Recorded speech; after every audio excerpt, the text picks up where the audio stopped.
selling deals and they're not, and they're good at getting deals, or vice versa. So you can always squat up that way, and you know, that works out well. Good.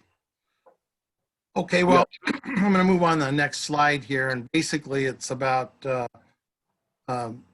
removing your overhead and going virtual, which Fred, you talked about. Todd, you've talked a little bit about. So basically what I do for a living is all lead generation. So I am pretty much my entire business is virtual. So I'm going to try to cover some places that you can go and take advantage of that. So let's go to the next slide. We lost Maureen. She's out with the dog. Hey, can I ask Todd a quick question? Sure. Hey Todd, about that buyers list. Yeah. Okay. Now when you do that, I know you have a pretty big buyers list. Yeah. How do you set that up with, like, when do you email blast? You know, no, Facebook works well for me. Okay. You know, Facebook works really well.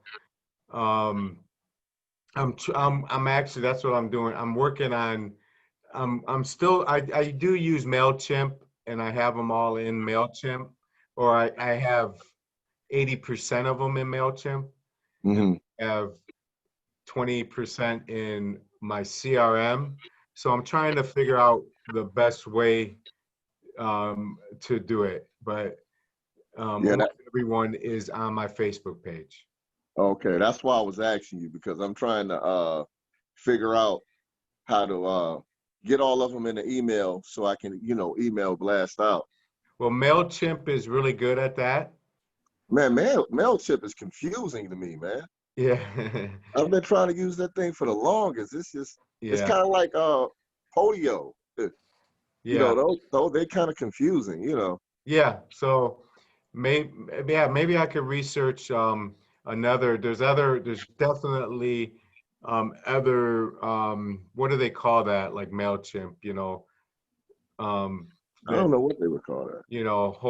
That you could put your buyers list in and blast them out, blast them. So maybe I could find something a little more simpler. I don't like MailChimp that much either, because it takes too long to get a flyer put together. Yeah. Somebody just put in constant contact too. Yeah. So I'm going to move it because we got a lot of stuff to cover. So Okay.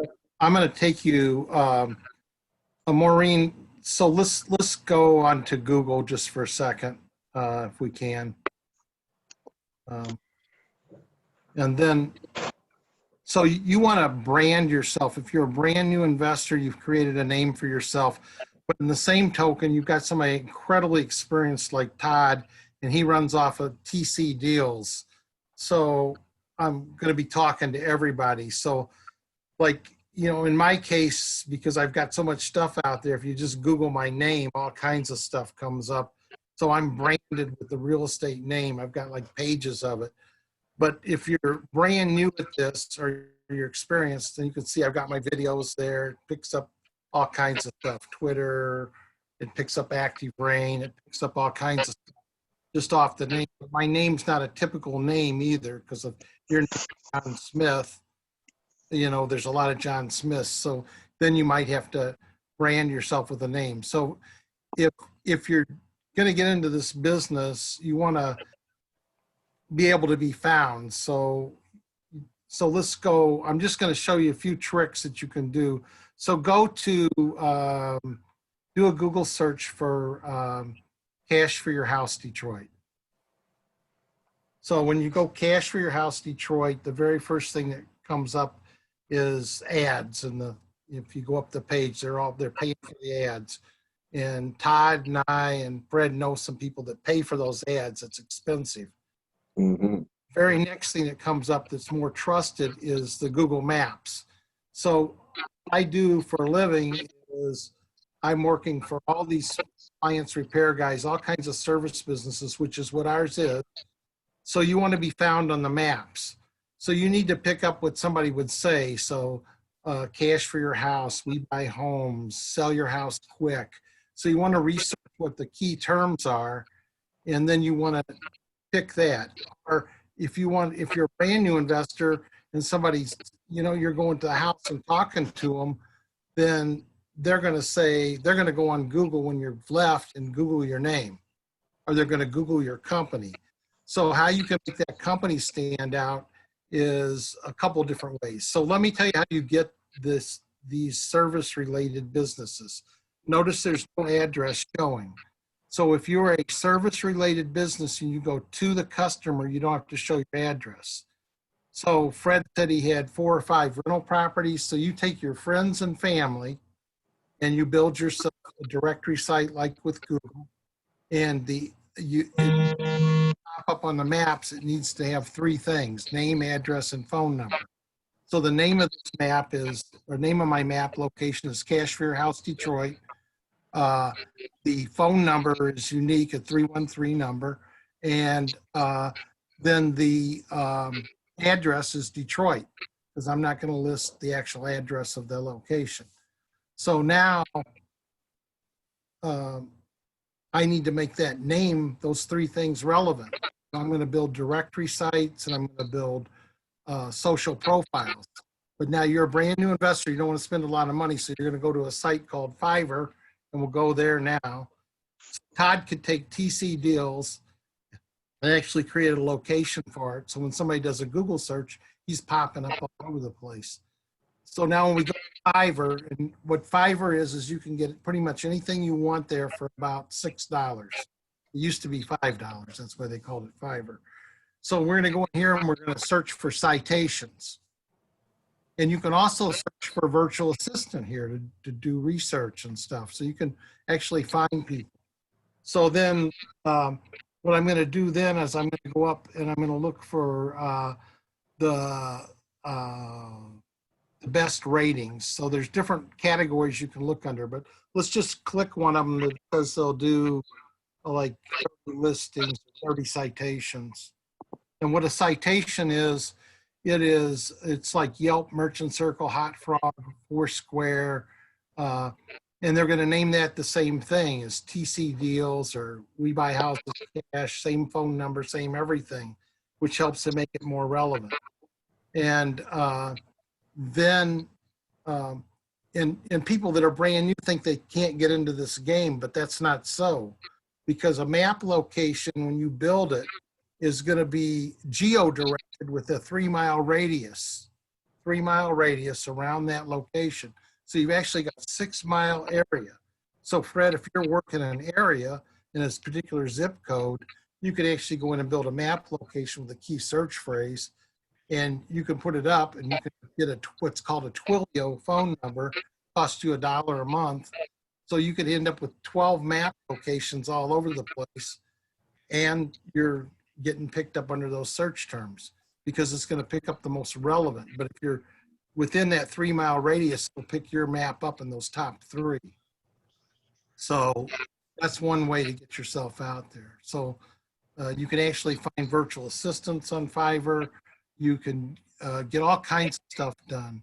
So now when you want to go build your website, because you need to build a website for that, you can go to Fiverr and find somebody to build the website for very few dollars. And now you've got a full-blown website. You've got all the stuff. And then how are you going to put your website together? You're going to use Model Success. You're going to look for other people who have a website that are right at the top.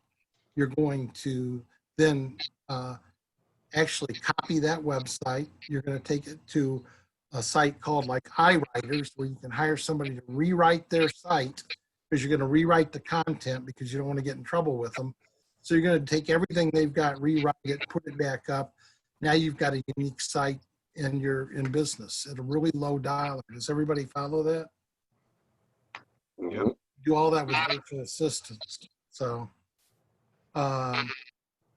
then other ways, like for me, if somebody's a bigger operator, I can hire a 4-year college grad in India for $300 a month. Sometimes it's more based upon whatever their experience is. and they'll work 40 to 50 hours a week for $300. So when Fred's talking about having a virtual assistant to be able to look up phone numbers, they can actually do that and do a really good job. And whatever you're paying them in their economy is really good dollars, okay? So if you're looking into a world market for labor force, it's totally different. I know Todd uses people from the Philippines. We have a virtual assistant from the Philippines. When you're talking to him, you would never know if he was the guy next door or if they wouldn't realize the distance he's talking from. And he's using the US phone number. My people in India, I use phone, I think it's called phone.com, and they have American phone number. Everything works the same. And they log on to US computers. I don't know if you can see them in the background, but there's, I've got like 30 or 40 computers in my house, and those people, the people that work for me that are doing a good job, they can log on to those computers and do the work. So you want to take a look and see what you can do. And so that's something. We'll go back to the PowerPoint. So if you've got questions about that, feel free to talk to me. And if you want somebody to hire you a virtual assistant, I can give you the guy that I use. And if you want some like a done for you operation, you're saying, well, I want you to go build map locations and do all this. He can actually get you somebody that knows how to do that too. You can outsource the whole thing for very low dollars. But if you're brand new starting in this, I'm saying don't do that. Just start out doing what I'm saying. Now there's a video that walks you through how to do this on our YouTube channel. So it's my name, Mark Moppin, YouTube, or you can do National Real Estate Network YouTube. It'll pop up. So we'll go on to the next slide. So look at worldwide labor costs. I'm actually working on a call center right now, and I'm looking to hire people out of Ghana. They can speak fluent English, and the labor cost is really reasonable. So, Mark, can I ask a question? Yeah. Hey, how do you vet those those virtual assistants? How do you vet them? So when you mean vet them, explain to me what you're. So like when you go out there and search for them, how do you check them out? Basically. Oh, well, I have a really good friend that went to Wayne State, and he's Indian, and him and I do partnership deals, and he actually gets the people for me. And some of the virtual assistants I have working for me from India have worked for me since 2008. So I actually will have a conference call tomorrow at 12 noon with the guy that runs my team in India, and I'll have my other friend on. He'll be an interpreter, and we'll talk. And my person that runs the team in India speaks broken English. But what's funny is when they talk in India back and forth to each other, I'll tell them what they said, and I'm pretty close. So it's after a while you kind of start to pick up on certain words. Weird in a way, but that's how I vet them. Yeah. Same guy that got me my people. If you're interested, I can put you in touch with him. And he's an engineer. He's married to a medical doctor and lives in Portland, Oregon. So Great. Okay. Thank you. So did that help?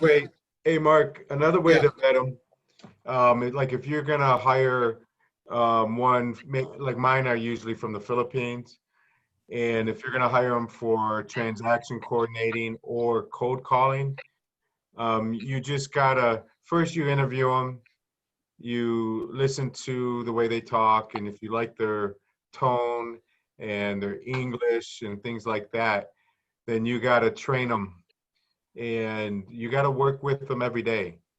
And I made a lot of mistakes, and where I didn't work with them, I said, some people are experienced already, but you still got to let them know how you want them to operate, what to say, and things like that. So, yeah.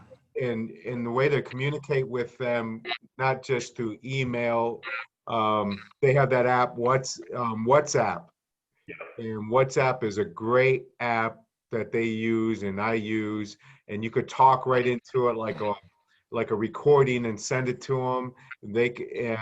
And you could use Zoom to do videos to train them how to do things, and they could watch you do things. You could have Zoom calls together, stuff like that. But you really gotta you gotta either listen to them on the phone. They have services that could record them and things like that. So Yeah, I use WhatsApp with them, but we can just do a Zoom meeting and that works out good. yeah, And I actually picked up one of Todd's Philippines VAs.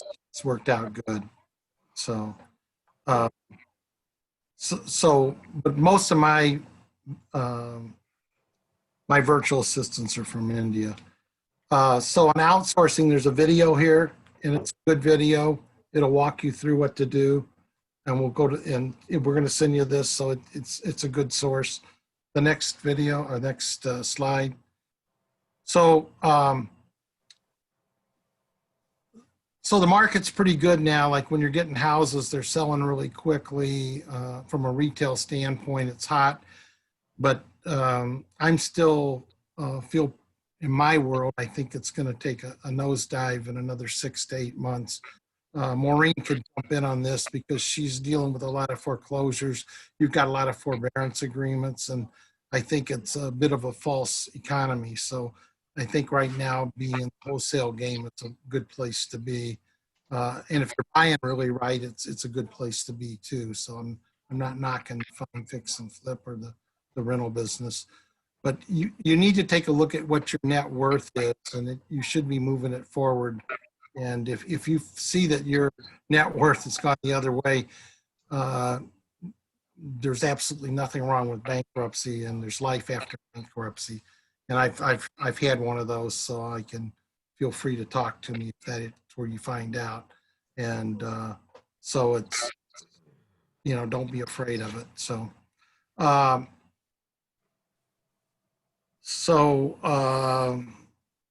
I'm going to skip this because of time. So open listings, I'll just talk about it briefly. We do open listings, which means like I've got one right now that was a Flint property. The owner refused to let us in the property. We put it in the multi-list, and believe it or not, we're closing on it. And we got one buyer through the house, and he's buying it. And we're selling it at a pretty high dollar. So don't underestimate the use of the MLS. And then also from a loss mitigation standpoint, a lot of people don't take advantage of that.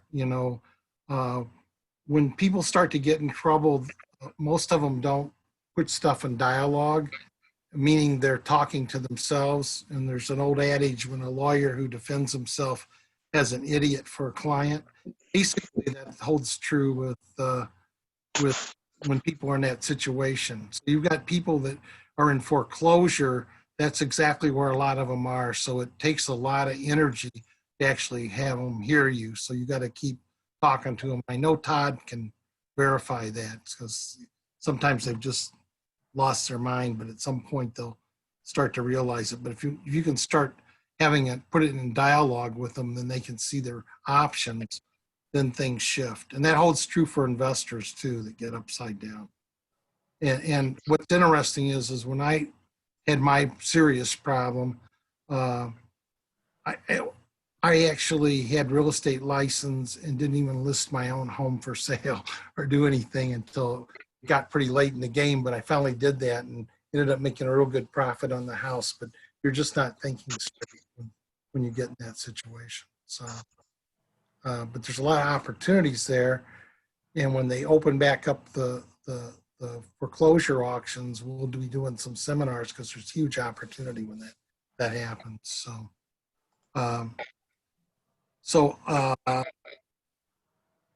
getting involved with the Facebook pages, what Todd was talking about, go into all the meetups that you can join. Our meetup's an excellent place. We've got almost 6,000 members now. We've actually got meetups in other states too, because like the Detroit market is so attractive for people living in Los Angeles. You know, they're what it costs to put a window in their garage, they can buy a house in Detroit. So, I mean, it's attractive. So I've actually built meetup sites in Los Angeles, and we're actually probably some people are watching this from there. So there's good opportunities to get to know each other and handle that stuff. So discussion boards, Todd, I know, does a really good job of that. So we'll go on to the next slide. And we're going to open this up for discussion at the end so we can answer stuff. So one place is Craigslist. That's something that I do as an internet marketer. I actually post deals in every state in the US for different clients I've got on Craigslist. And Craigslist is a place where you get a lot of buys off of it, I think, Todd, right? Where you're actually calling the people that are listing, or you used to. I don't know if you're. I used to do a lot of that, yeah. But that's a great way of doing it now.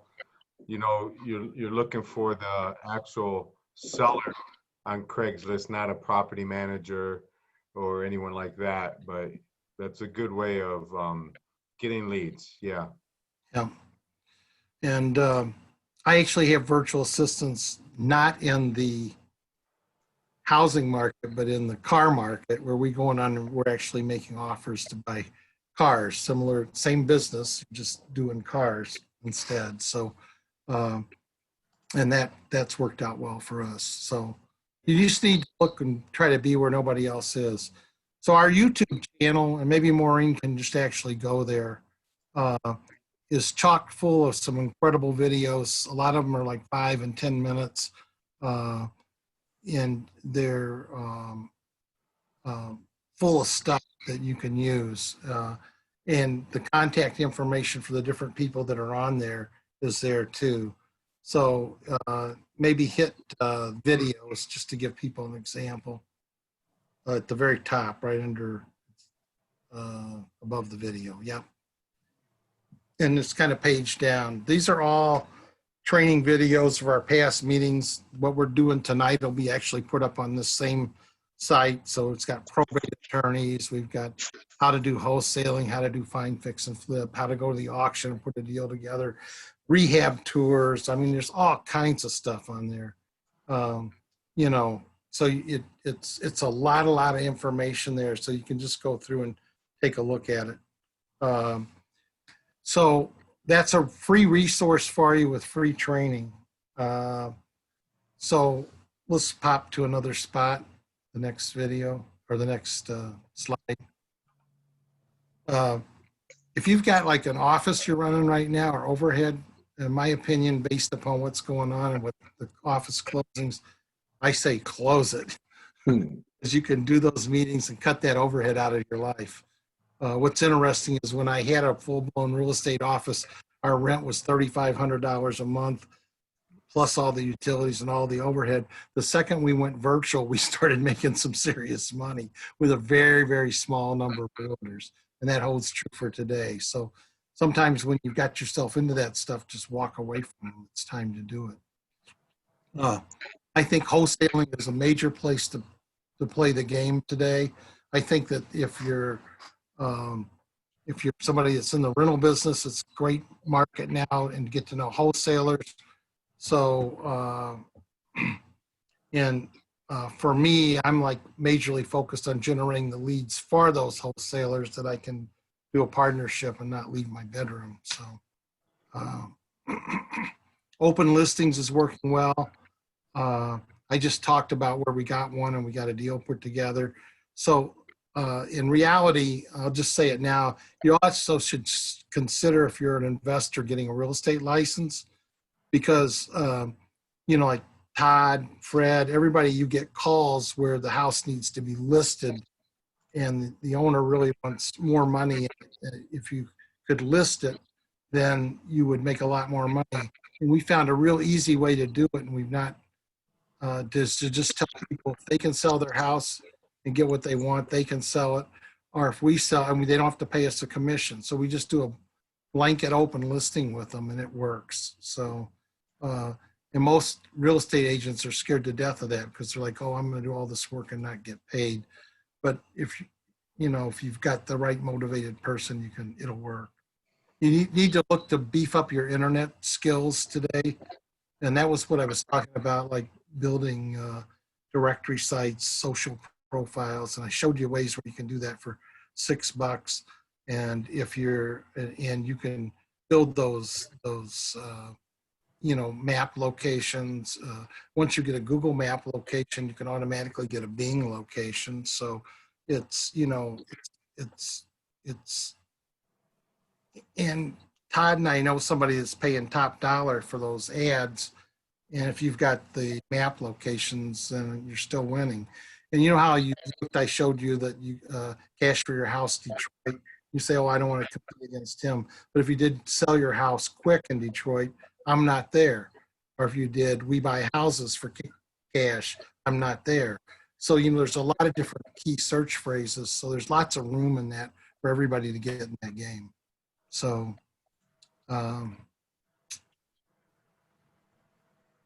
so the market's changing. So buyer's market, seller's market. I think, Maureen, can you talk for a second? Like, because you've got all kinds of real estate agents and you're handling REO and foreclosed properties. And give us what your opinion would be on what's going to happen in the market. And I know I'm putting you on the spot. Well, a little bit, but so, a lot of people right now are, behind on their mortgage. They took the forbearance option that was afforded them by the federal government back in April, which allowed them to not make their house payments for 6 months. And although the interest was accruing, they weren't getting any penalties. Then in September, they were all given a letter by their mortgage company that said it's time to get caught up. And we're going to give you like potential of 3 ways of doing that. One is to pay it in full. The other is to make payments over the course of 1 year, only those 12 months. And you're going to continue to accrue the interest. So you're going to have to make your current house payment plus the additional payment, broken down over that 12 months. Or lastly, you might requalify for forbearance extension. Only this time, you're going to have to prove your hardship, which they didn't have to do back in April. They just gave it across blanketly across the United States. But now you have to prove your hardships. And so you're already 6 months behind, right? And in Michigan, specifically in our market, it's a 180-day redemption period. So if they were to foreclose on you, which there's a moratorium right now through the end of the year, but if they were to start the foreclosure process, they could show that you're already 6 months behind in payments. And so it's going to speed up the processes a little bit. So what I see happening is the potential of the moratorium, being lifted come January 4th, and the foreclosure eviction process is being started in the court systems. That has great potential. I know there's been some talk about extending those out, and we probably wouldn't actually see the properties until end of the second quarter, maybe beginning of the third quarter. But it's definitely there. The same rings true for landlords, right? Because they put a moratorium on evictions for tenants as well. Well, here's the thing: if you're a landlord and you have a note on that house, you still have to pay your bills. The mortgage companies still have investors that they have to answer to. So they still have to pay. So everybody, it's like a snowballing process where everybody's getting behind simply because, it's like the chain of progress, right? So if the person at the end of the chain isn't making their payment, then it makes it more difficult for the person in the middle to continue to make their payment to the person on the other end. So it's, so I see this market changing from a seller's market to a buyer's market, just simply because there's a lot of homes that are in distress. They're behind. They might not be upside down yet, but the longer that they go on, the more likelihood of that happening.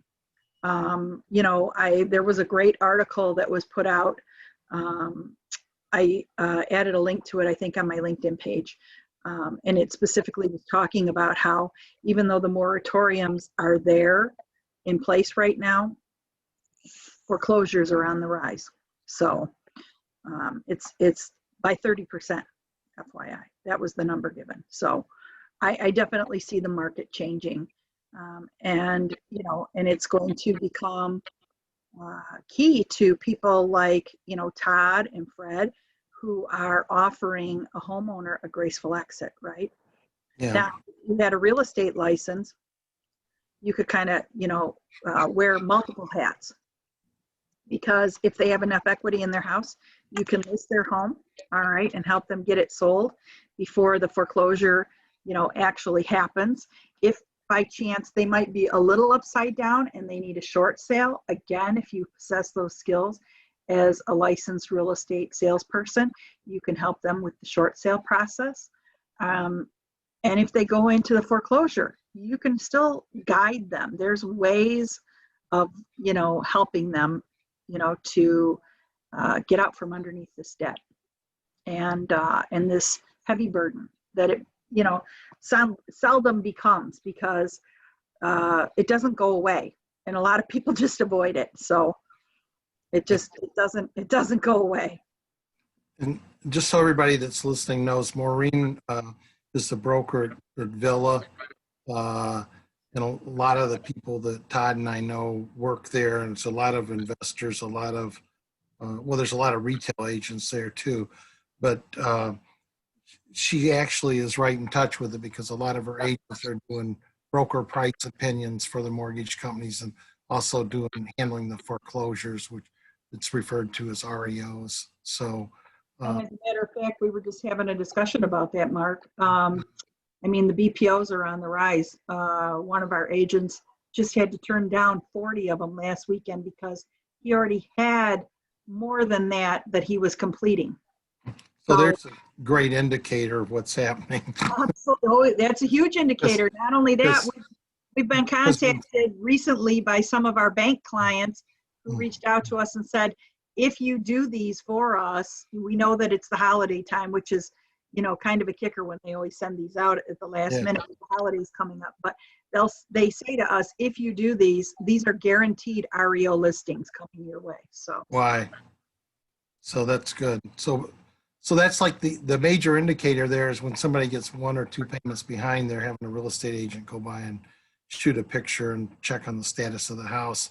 So that just tells you what they're on their way to a foreclosure in a lot of cases. So absolutely.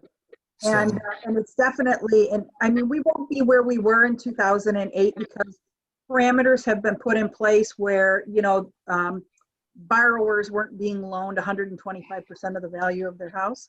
But on that same note, what you'll see though is where they're still behind in the payments, okay? Yeah. And they're not going to be able to get caught up. So yeah. So some decisions are going to have to be made.